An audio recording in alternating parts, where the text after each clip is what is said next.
En marzo de 2017, un hombre llamado Kenneth Esenbaum recibió la llamada de un amigo de nombre Anthony.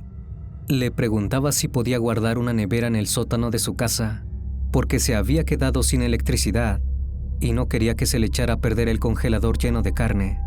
Kenneth no dudó en decirle que sí. Parecía un pedido de lo más normal. 4 meses después, el 30 de julio de ese mismo año, Kenneth se encontraba con su esposa en su casa, ubicada en Johnstown, una ciudad de Ohio, Estados Unidos.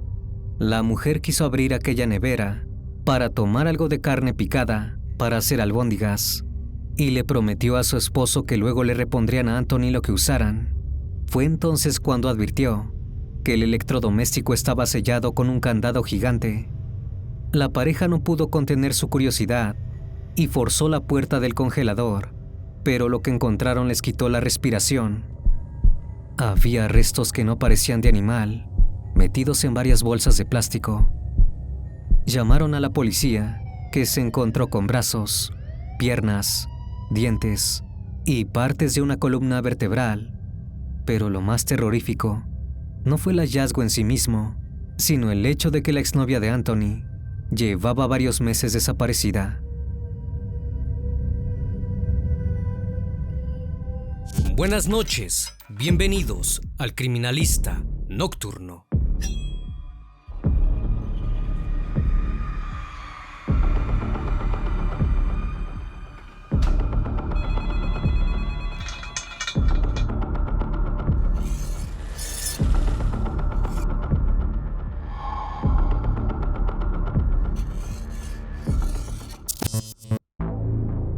Shannon Elizabeth Graves nació el 4 de noviembre de 1988 en Ohio, Estados Unidos. Su madre, Christine Ann Graves, la crió sola en un principio, hasta que conoció a un hombre llamado Reynold DePaul, a quienes todos apodaban Ronnie. Al poco tiempo empezaron a salir, y él estableció un vínculo con Shannon, como si fuese su hija biológica. La niña incluso empezó a usar su apellido, siendo conocida como Shannon DePaul en algunos ámbitos. Tiempo después, Ronnie y Christine tuvieron 2 niños más, Debbie y AJ Shannon. Era una hermana mayor perfecta, especialmente cercana al más pequeño. Todos quienes la conocían la describían como una persona honesta y amable, que siempre estaba ahí para quien la necesitara. Sus amigos incluso la llamaban Star, es decir, estrella en español, por su propio brillo.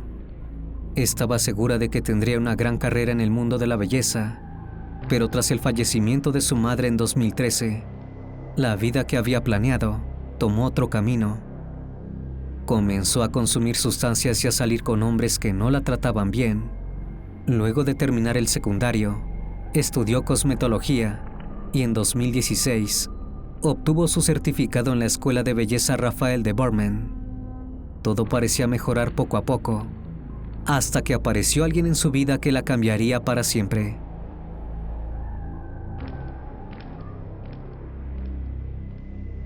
Su nombre era Arturo Novoa, y era un joven extrovertido, relajado y amante de la música. No le contaba mucho de su vida personal a Shannon, aunque lo más preocupante era aquello que le ocultaba. En 2004 había sido detenido y acusado de causar lesiones personales y daños materiales.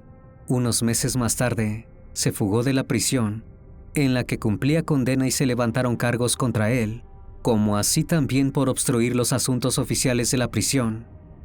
En 2006, fue acusado de un delito grave, por huir y eludir a la policía después de una persecución. Y 4 meses después, tuvo que presentarse en un tribunal por cargo de incendio agravado.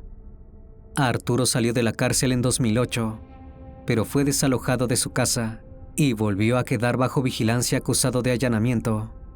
2 años más tarde, fue acusado de posesión de un arma y allanamiento ilegal. No ha quedado claro exactamente de qué trabajaba, pero sí es sabido, teniendo en cuenta su prontuario policial, que ganaba dinero siempre al margen de la ley.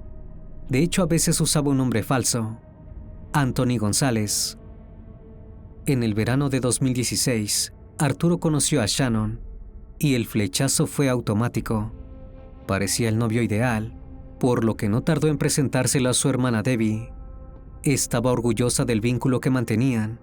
La pareja se volvió inseparable y la unión se intensificó cuando Arturo le regaló a Shannon una adorable perrita a la que ella llamó Molly.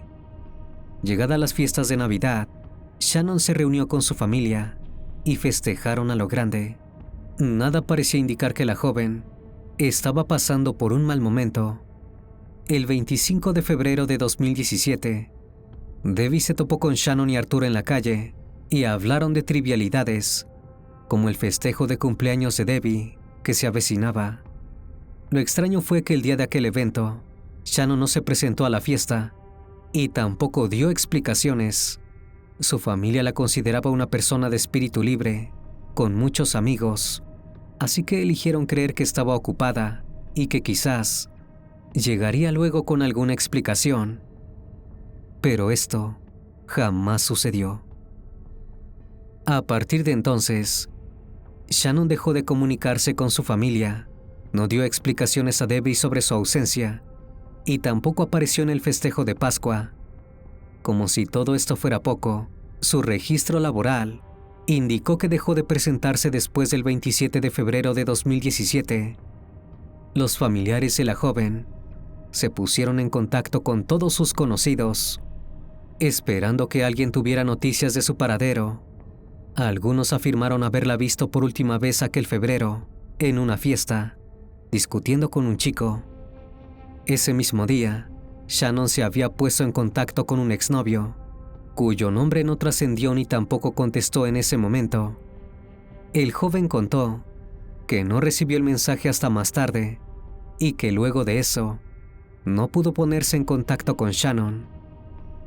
Pero ese no era el único indicio de que algo andaba mal. Antes de desaparecer, Shannon le había dicho a una de sus amigas que Arturo estaba actuando raro y no sabía si quería seguir con él. Se desconoce si el llamado a su exnovio tenía algo que ver con esto.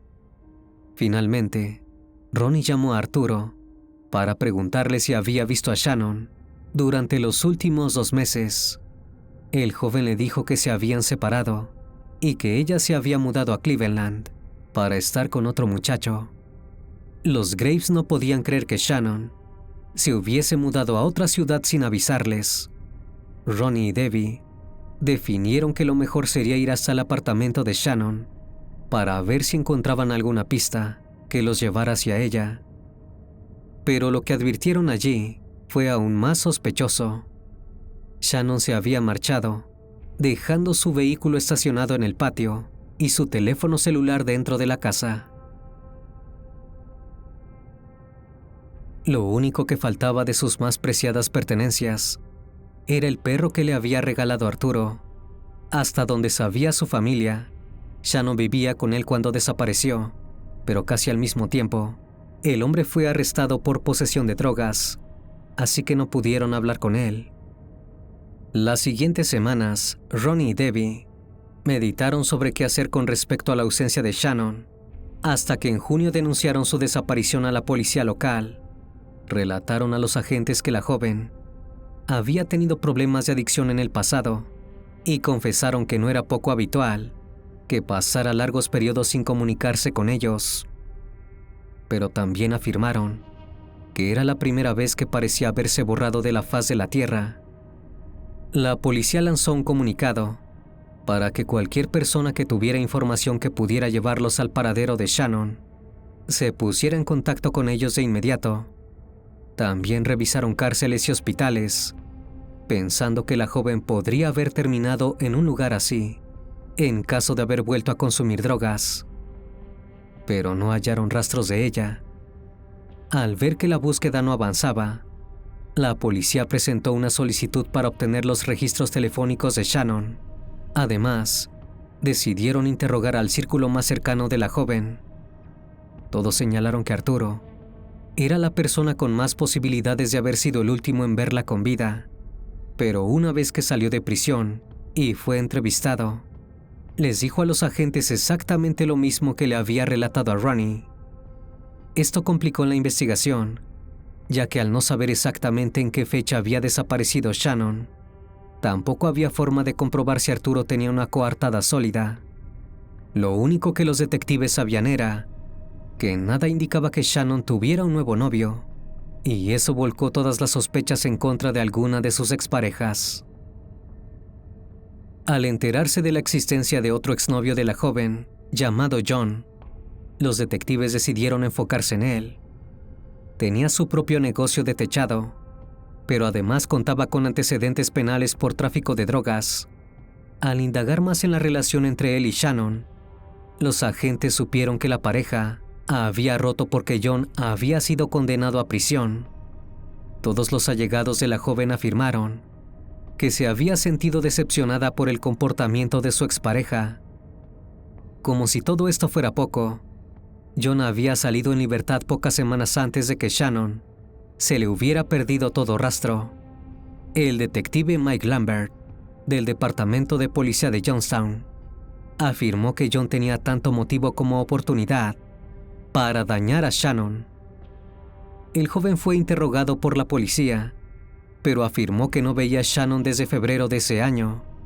Cuando ella le dijo que estaba intentando salvar su relación con Arturo, John incluso admitió que aún estaba enamorado de Shannon, pero aseguró que ella quería seguir con su novio. Este testimonio, sumado al de su amiga que dijo que Shannon estaba pensando en cortar con Arturo, y el prontuario policial de él, permitía a los detectives descartar a John y poner foco nuevamente en Arturo. Era por demás extraño que si la joven le había dicho a su expareja que quería continuar con su actual novio, hubiera ido a Cleveland con un hombre desconocido de un día para el otro. Paralelamente, el peritaje al celular de Shannon demostró que a finales de febrero había viajado a su trabajo como de costumbre, pero luego se había apagado y el número fue asignado a otra persona. Cerca de esa misma fecha, la actividad de las tarjetas de crédito de Shannon también había cesado. Pero más allá de esos registros, los agentes no tenían nada que los llevara al paradero de la joven, hasta que un llamado lo cambió todo. El 30 de julio, Kenneth Desenbaugh, un hombre que residía en la ciudad de Johnstown, se comunicó con la policía. Había abierto un congelador que había dejado un amigo en su casa y se había topado con restos humanos metidos en varias bolsas de plástico. Las autoridades se apersonaron rápidamente en la casa donde Kenneth vivía con su esposa Jill, mientras algunos policías se ocupaban de inspeccionar los restos, que estaban doblemente embolsados y parcialmente degradados por ácido. La pareja fue llevada a la comisaría para un interrogatorio. Tanto Kenneth como Jill contaron la misma historia a los detectives. El congelador pertenecía a un amigo suyo, que les había dicho que se había quedado sin electricidad y les había pedido guardarlo en su sótano. Les dijo que tenía demasiada carne y no quería que se echara a perder. Su nombre era nada más y nada menos que Anthony González. Kenneth relató a la policía que había conocido a Anthony 4 años atrás por un amigo en común y que conectaron rápidamente porque ambos tenían un gran interés por la música. De hecho, Anthony era dueño de un equipo de audio y mencionó que tenía intenciones de grabar algunas canciones de rap. A partir de entonces, comenzaron a verse más seguido. Aunque Kenneth jamás llegó a considerarlo un amigo cercano, esto se debía sobre todo a que en ocasiones, Anthony se volvió inestable y violento. Kenneth también declaró que el refrigerador pesaba mucho más de lo que debería, pero no sospechó nada. Jill también relató que Anthony insistía en que nadie lo abriera, por seguridad alimentaria. Pero el 29 de julio, Jill quiso preparar espaguetis con albóndigas para la cena, y pensó que podría tomar algo de carne del congelador y reponerla después. Fue entonces cuando advirtió que la comida estaba guardada bajo un candado. En un principio, esto no le pareció sospechoso, ya que Anthony era bastante extraño. Jill utilizó un destornillador para abrir el congelador y se topó con un olor nauseabundo. En el interior había bolsas negras y un cubo que prefirió no abrir hasta que su marido regresara a casa. Una vez que Kenneth llegó, abrieron las bolsas y encontraron un pie humano. Al haber sido interrogados dieron la misma versión de los hechos, por lo que Kenneth y Jill fueron liberados en el instante.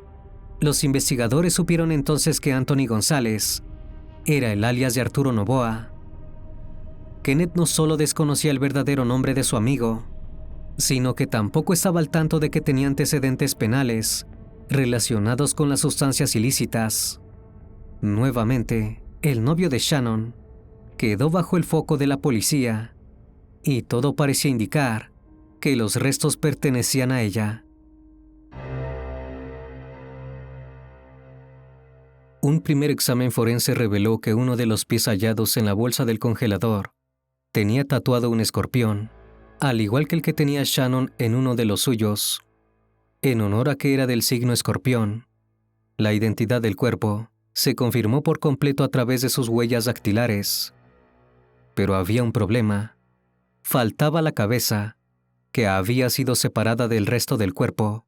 Por ende, el médico forense no podía determinar la causa exacta del fallecimiento, aunque sí supo que la víctima había sido seccionada, con instrumentos afilados y herramientas de corte. Sin embargo, el caso estaba lejos de cerrarse, ya que la policía aún debía reconstruir los hechos para acusar formalmente a Arturo. Y antes, los familiares de la víctima debían llorar su pérdida. Ronnie, Debbie y el resto de los allegados de Shannon hicieron una vigilia en un parque local. Los asistentes llevaron playeras con mensajes conmemorativos y encendieron velas en honor a la víctima. Ese mismo día, AJ habló con la prensa y dijo que el alma de su hermana estaba en un lugar mejor. Ronnie, por otro lado, optó por no hablar ante las cámaras, pero sí confesó que su dolor era indescriptible y que, al igual que todos los presentes, quería justicia para su hija. Luego, los restos de Shannon fueron enterrados en St. John Cemetery, en Lowville, Mahoning County, Ohio. Pero la investigación seguía su curso y arrojó datos aún más escabrosos que el hallazgo. Arturo parecía haber olvidado rápidamente a su novia desaparecida. Los agentes descubrieron que había comenzado una relación con una mujer llamada Katrina Layton, de 36 años. Lo único que sabían de la vida privada de ella era que trabajaba en un restaurante Arby's en Johnstown. No tenía antecedentes penales significativos, pero había algo sospechoso. Se había mudado a la casa de él 2 semanas después de la última vez que Shannon había sido vista con vida. Tanto Arturo como Katrina fueron detenidos por la policía y se llevó a cabo un allanamiento del departamento donde la pareja vivía. Allí los agentes encontraron manchas de sangre en las paredes, un cuchillo de carnicero y un manual del mismo modelo de congelador, donde se encontraron los restos. También se toparon con restos de ácido sulfúrico y recipientes derretidos. Asimismo, un serrucho compatible con las marcas de corte que presentaba el cuerpo de la víctima. Durante el interrogatorio, Arturo se mostró bastante tranquilo y negó repetidamente tener algo que ver con el asesinato y la desaparición de Shannon. Además, se desligó por completo de haber comprado el congelador donde fueron hallados los restos. Katrina, por otro lado, repitió casi la misma historia que su pareja, pero durante el allanamiento, la policía encontró una llave entre sus pertenencias que encajaba con el candado del congelador. Al haber una conexión directa entre la pareja y el electrodoméstico, donde se habían encontrado los restos de la víctima, ambos quedaron detenidos el 1 de agosto de 2017 y fueron acusados por el cargo de abuso de cuerpos. Mientras la investigación avanzaba, los agentes descubrieron que Katrina había pasado los últimos meses haciéndose pasar por una persona que no era. Comenzó a usar el nombre de Shannon y ocupó su trabajo, presentándose deliberadamente a un turno laboral como si fuera ella. Los vecinos de la víctima también confirmaron que Katrina había usado la tarjeta EBT Beneficios de Shannon para hacer pequeñas compras en el vecindario y su celular. En algún punto, trasladó al perro a la casa en la que vivían Arturo y ella. Como si esto fuera poco, también manejó el auto de la víctima durante semanas, antes de que la familia lo encontrara estacionado. Y todavía faltaba más por descubrir, porque Arturo y Katrina no habían actuado solos. John, el exnovio de Shannon, propuso colaborar con la policía en la investigación y habló con distintos conocidos de la joven. Así se enteró de que meses atrás, un amigo de ella llamado Steve había organizado una hoguera a la que Arturo asistió.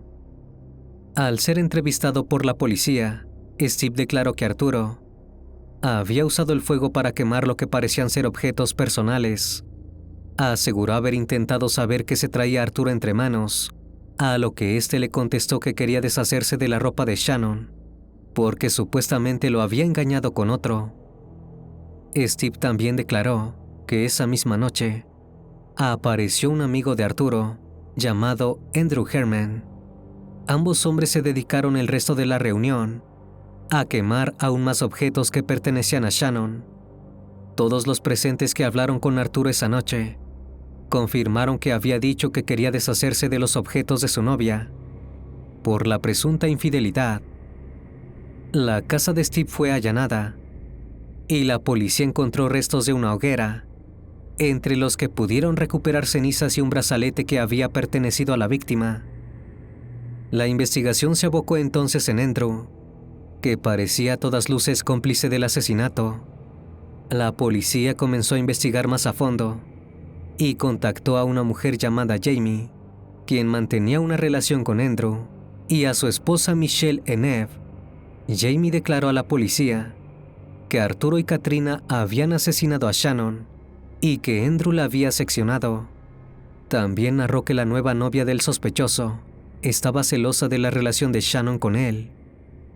Parecía querer a toda costa deshacerse de ella, y era evidente que todo el grupo de amigos había colaborado para encubrir el asesinato, pero la verdad había salido a la luz y habría consecuencias.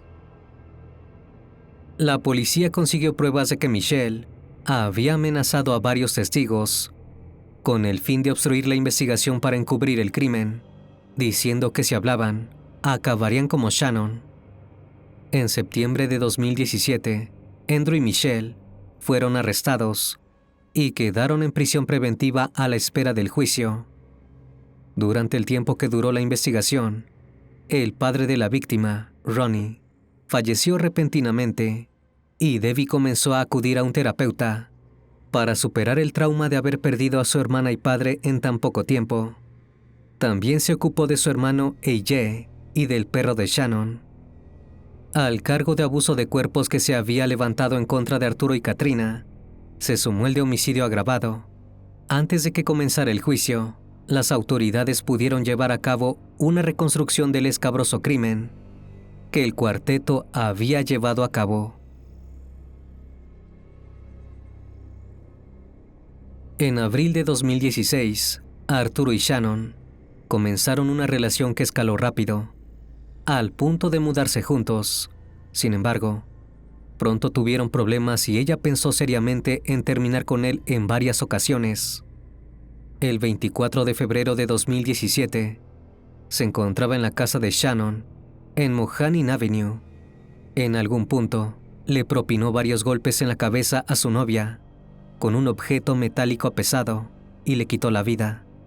Los investigadores creen que Katrina estaba presente en el momento de los hechos, pero no quedó claro si accionó en contra de la víctima. Luego, Arturo llevó el cuerpo de Shannon a su casa y llamó a Andrew y a Michelle para que lo ayudaran a eliminar el cuerpo. Los dos hombres utilizaron ácido sulfúrico, pero al no contar con la cantidad suficiente, solo lograron deshacerse de la cabeza y el torso. Las partes restantes las guardaron en bolsas con ayuda de Michelle y las trasladaron hacia un congelador. La mujer también ayudó a limpiar el lugar y a lavar las prendas de los implicados. El celular de Shannon fue apagado después del 28 de febrero y no hubo más actividad ni registros de antena. Su EBT card dejó de usarse hasta que Katrina la retomó semanas después, haciéndose pasar por ella. El 1 de marzo de 2017, Arturo compró otro congelador en una tienda local y trasladó los restos allí. Ese tenía la factura original dentro, lo que llevó a los agentes a rastrear la compra y confirmar las fechas que coincidían con la desaparición de Shannon. Poco después, Arturo llevó el congelador a la casa de Kenneth, mintiendo sobre un corte de luz y la supuesta carne que no quería que se echara a perder. Al mes siguiente, Arturo aprovechó la invitación a la hoguera para destruir junto a Andrew la ropa, los papeles y otros objetos de la víctima. El juicio en contra de Arturo Noboa comenzó el 22 de octubre de 2018. Un abogado de la fiscalía afirmó que el caso presentaba algunos de los detalles más horripilantes y espantosos del condado de Mahoning y quizás de la historia de Ohio. El fiscal especial, Dan Casaris, describió a Arturo como un patético traficante de drogas que estaba celoso del dinero y las posesiones de Shannon. Quería quedarse con sus tarjetas de crédito y con su auto. Respecto a la implicación de Katrina Casaris, recalcó que estaba celosa de la víctima y quería deshacerse de ella para estar con Arturo, reemplazándola en todo sentido. El juicio contó con testimonios sellados por seguridad de los declarantes. Al ver la abrumadora evidencia en su contra, los 4 acusados supieron que se enfrentaban a la pena capital. Por ese motivo, en medio del proceso judicial, aceptaron declararse culpables y así acceder a una pena más leve. El 14 de junio de 2019, Arturo Noboa fue sentenciado a 48 años y un mes hasta cadena perpetua por asesinato agravado, más cargos por manipulación de cuerpos. El juez Anthony Dofrino declaró que sus acciones habían sido inhumanas, crueles, sádicas y bárbaras. Katrina Layton, por su parte, fue condenada por su papel en el encubrimiento, a abuso de cuerpos y manipulación de pruebas, y recibió una pena de 18 años en prisión. Andrew Herman, por su parte, fue sentenciado el 11 de marzo de 2020 a 12 años de prisión por abuso y manipulación. Michelle Henfeld fue sentenciada a 2 años y medio tras las rejas por obstrucción y manipulación, seguidos de un programa de asesoramiento de 6 meses por abuso de sustancias. Al final del proceso judicial, Debbie expresó a los medios estar agradecida de que un asesino hubiera salido de las calles y de que Arturo Noboa pagase por sus crímenes. El abogado defensor, Lou DeFabio, presentó una apelación ante el Tribunal de Apelaciones del Séptimo Distrito. Alegó que Arturo Noboa no debería haber sido sentenciado a penas de prisión separadas por condenas por manipulación de pruebas en relación con 24 delitos presuntamente cometidos durante la destrucción y ocultación del cuerpo de la víctima.